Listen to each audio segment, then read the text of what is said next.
Bienvenidos a este fascinante viaje a través de la vida y legado de Simón Pedro, uno de los discípulos más destacados de Jesús de Nazaret y figura central en el desarrollo del cristianismo primitivo.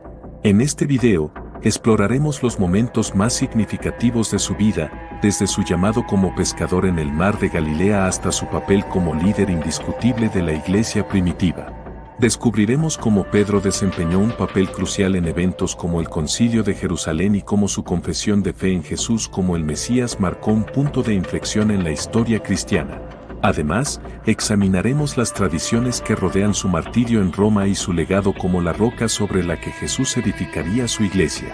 No te pierdas este viaje emocionante y lleno de revelaciones. Mantente hasta el final para descubrir datos sorprendentes que te harán ver a Pedro bajo una nueva luz. Así que síguenos y prepárate para una experiencia enriquecedora. Bienvenidos a Terra Curiosa TV, el canal que explora lo que los demás intentan ocultar. Si aún no me conoces, soy Claudio Pérez, el crononauta. No debería comenzar esta entrega sin antes invitarte a que te suscribas. Recuerda que lo que mejor nos hace bien es un me gusta. Esto nos posiciona en el algoritmo de YouTube y con ello la plataforma nos puede recomendar a más personas para que alimenten sus mentes curiosas. Sin más intro, comencemos. Simón Pedro, nacido en la aldea pesquera de Betsaida, Galilea, a finales del siglo I antes de la era común, emerge como una de las figuras más fascinantes y controvertidas del cristianismo primitivo. Conocido originalmente como Simón Bar Jona, este humilde pescador del mar de Galilea se convertiría en una piedra angular de la fe cristiana, transformando su vida y la historia del mundo occidental. El contexto en el que Pedro vivió estaba marcado por la ocupación romana de Judea y Galilea, un ambiente de tensiones políticas y religiosas que alimentaba expectativas mesiánicas entre los judíos. Fue en este escenario turbulento donde Pedro conoció a Jesús de Nazaret, un encuentro que cambiaría el curso de su vida. Según el Evangelio de Juan, fue el hermano de Pedro, Andrés, quien lo presentó a Jesús. En ese momento, Jesús le dio el sobrenombre de Cefas, que en arameo significa roca y se traduce al griego como Petros, presagiando el papel fundamental que Pedro desempeñaría en la fundación de la iglesia cristiana. Los evangelios nos presentan a Pedro como un hombre de contrastes, impulsivo y apasionado, capaz de actos de gran fe y momentos de profunda debilidad. Un episodio que ilustra perfectamente esta dualidad es el relato de Pedro caminando sobre las aguas hacia Jesús, un acto de fe extraordinaria seguido por el hundimiento cuando la duda se apoderó de él. Esta naturaleza compleja y humana de Pedro lo convierte en una figura con la que muchos creyentes han podido identificarse a lo largo de los siglos. Tras la muerte y resurrección de Jesús, Pedro emergió como el líder de facto de los apóstoles. Los Hechos de los Apóstoles lo presentan como el portavoz del grupo, pronunciando discursos cruciales como el del día de Pentecostés, que según el relato bíblico resultó en la conversión de miles de personas. Pedro desempeñó un papel fundamental en la expansión del cristianismo más allá de sus raíces judías.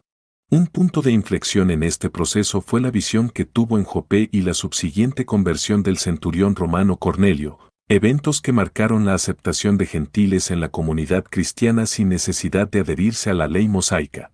Este relato contradice lo ya conocido sobre que habían gentiles en las sinagogas en los siglos I y II antes de la era común. Estos gentiles eran denominados por el judaísmo como los prosélitos de la fe y los prosélitos de la puerta.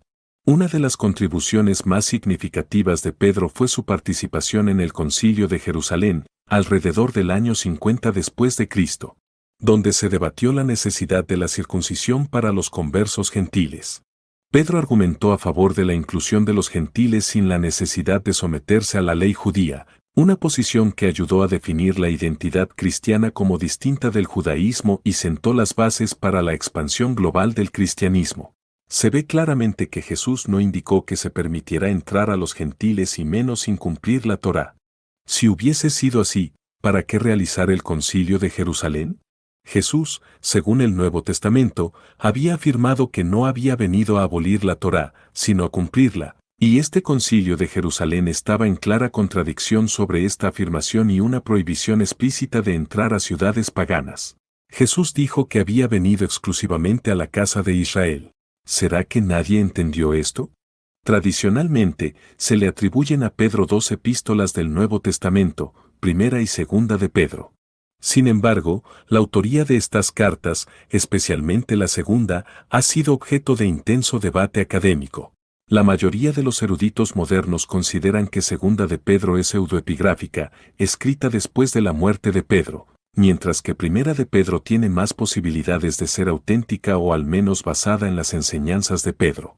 Estas controversias sobre la autoría reflejan los desafíos que enfrentan los historiadores al tratar de separar la figura histórica de Pedro de las capas de tradición y leyenda que se han acumulado a su alrededor a lo largo de los siglos. La tradición ha enriquecido la figura de Pedro con numerosas leyendas y relatos hagiográficos. Una de las más conocidas es la historia de su martirio en Roma, donde se dice que fue crucificado cabeza abajo por petición propia, considerándose indigno de morir de la misma manera que Jesús. Otra tradición popular es la leyenda Quo Vadis, que narra un encuentro de Pedro con Jesús resucitado mientras huía de Roma, inspirándolo a regresar y enfrentar el martirio. Estas historias, aunque no verificadas históricamente, han contribuido a la veneración de Pedro y han inspirado innumerables obras de arte y literatura a lo largo de los siglos. Lo que sí es cierto es que esto no está en ninguna parte de la Biblia. Es bueno preguntarnos, si Pedro fue el primer papa porque fue martirizado, en ese momento los católicos ni existía y sería difícil de entender cómo desvivían a sus papas. La vida de Pedro no estuvo exenta de controversias y conflictos.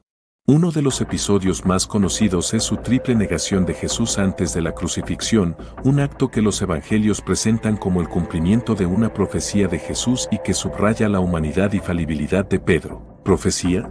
Pero si este relato se escribió decenas de años después que Jesús fue crucificado, ¿cómo pudo ser una profecía? Este evento, lejos de disminuir la figura de Pedro, ha servido para muchos creyentes como un poderoso ejemplo de redención y la capacidad de Dios para usar incluso a aquellos que han fallado. Otro conflicto notable en la vida de Pedro fue su enfrentamiento con Pablo en Antioquía, relatado en la epístola a los Gálatas. Pablo acusó a Pedro de hipocresía por negarse a comer con los gentiles después de la llegada de algunos judíos cristianos. Este incidente revela las tensiones existentes en la iglesia primitiva sobre la integración de judíos y gentiles, y muestra que incluso las figuras más prominentes del cristianismo primitivo no estaban exentas de errores y desacuerdos. El legado de Pedro en el cristianismo es inmenso y multifacético. La Iglesia Católica Romana lo considera su primer papa, basando en la doctrina de la sucesión apostólica, nada más alejado de la verdad. Sus enseñanzas han influido profundamente en la cristología y la eclesiología cristianas. Numerosas fiestas y conmemoraciones en el calendario litúrgico cristiano están dedicadas a Pedro, y su figura es recurrente en el arte cristiano, a menudo representado con las llaves del cielo o en escenas de su vida y martirio. Importante puntualizar es que todas estas fiestas y conmemoraciones son consideradas paganas por otra rama del cristianismo, los protestantes, o una gran parte de sus casi 30.000 denominaciones. Sin embargo, la figura histórica de Pedro sigue siendo objeto de intenso escrutinio académico. Mientras que su existencia histórica es generalmente aceptada, los detalles de su vida y ministerio son objeto de debate. La tradición de que Pedro fue el primer obispo de Roma y murió allí es cuestionada por algunos historiadores debido a la falta de evidencia arqueológica concluyente. El grado en que Pedro se alejó de las prácticas judías y su posición exacta sobre la inclusión de los gentiles siguen siendo temas de discusión académica. En conclusión, Simón Pedro emerge de las fuentes históricas y tradicionales como una figura compleja y fundamental en los orígenes del cristianismo. Su transformación de pescador galileo a líder de la iglesia primitiva encarna la narrativa central del cristianismo sobre la redención y el poder transformador de la fe.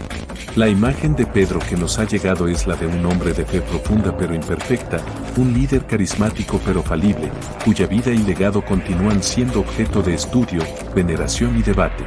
Su historia nos recuerda que los fundamentos del cristianismo fueron establecidos no por figuras idealizadas, sino por seres humanos complejos que lucharon con sus propias debilidades mientras trataban de ser fieles a una llamada que transformó no solo sus vidas, sino el curso de la historia occidental. Una pregunta entre paréntesis. ¿Ya te suscribiste? Si no lo has hecho, te pedimos que lo hagas, necesitamos tu ayuda para seguir creciendo. Es gratis y a nosotros nos ayuda un montón. ¿Te está gustando lo que estás aprendiendo? Pues seguimos. Para que veas que valió la pena llegar hasta este punto del video, te presento las 7 curiosidades más increíbles sobre Simón Pedro, el discípulo de Jesús, que te dejarán con la boca abierta, según el Nuevo Testamento y la tradición cristiana. De pescador a pescador de hombres, Simón Pedro fue el primer discípulo llamado por Jesús. De simple pescador en el mar de Galilea, se convirtió en un pescador de hombres, transformando radicalmente su vida y propósito. Caminó sobre las aguas, según el relato del Nuevo Testamento, durante una tormenta. Pedro fue el único discípulo que tuvo la fe para intentar caminar sobre las aguas como Jesús. Aunque comenzó a hundirse por dudar, este acto demostró su valentía y confianza en su Maestro. Testigo de la Transfiguración, Pedro fue uno de los 3 discípulos elegidos para presenciar la transfiguración de Jesús, un evento sobrenatural donde la divinidad de Cristo se manifestó visiblemente. La confesión que cambió la historia.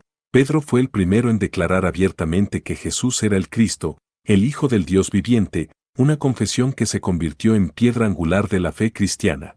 Liberación milagrosa de la prisión. Mientras estaba encarcelado por orden del rey Herodes, Pedro fue liberado milagrosamente por un ángel.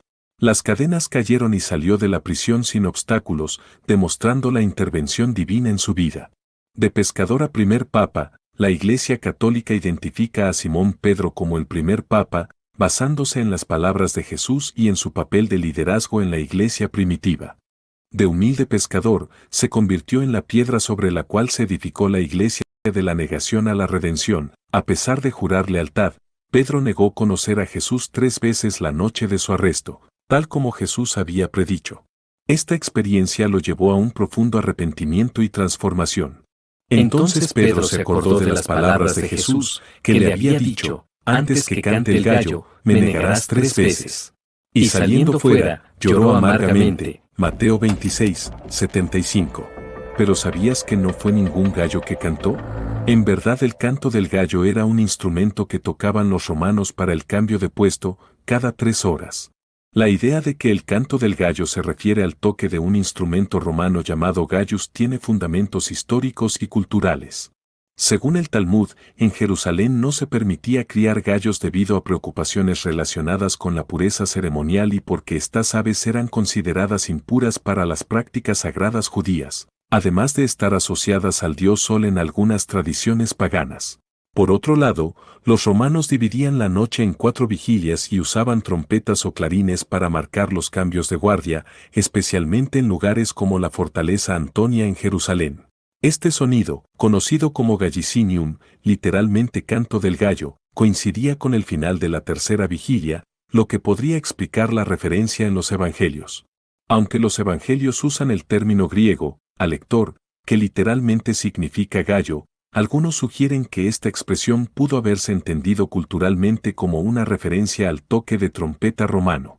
Además, las diferencias entre las divisiones nocturnas judías, 3 vigilias, y romanas, 4 vigilias, podrían haber influido en cómo se interpretaron estos eventos en los relatos escritos décadas después. Porque este relato no tiene nada de profético, fue un hecho consumado que luego fue escrito, y aún más, fue escrito varias décadas después. Mientras Jesús estuvo vivo no fue escrito ni una palabra de lo que conocemos como Nuevo Testamento. Gracias por acompañarnos hasta el final de este video. Si te ha interesado el viaje a través de la historia, te invitamos a suscribirte al canal, compartir este video con tus amigos y dejar un comentario con tus reflexiones o preguntas. No olvides activar la campanita para no perderte de futuros contenidos. Tu apoyo es fundamental para seguir explorando juntos estos fascinantes temas. Por aquí te dejo un video que seguro alimentará tu mente curiosa.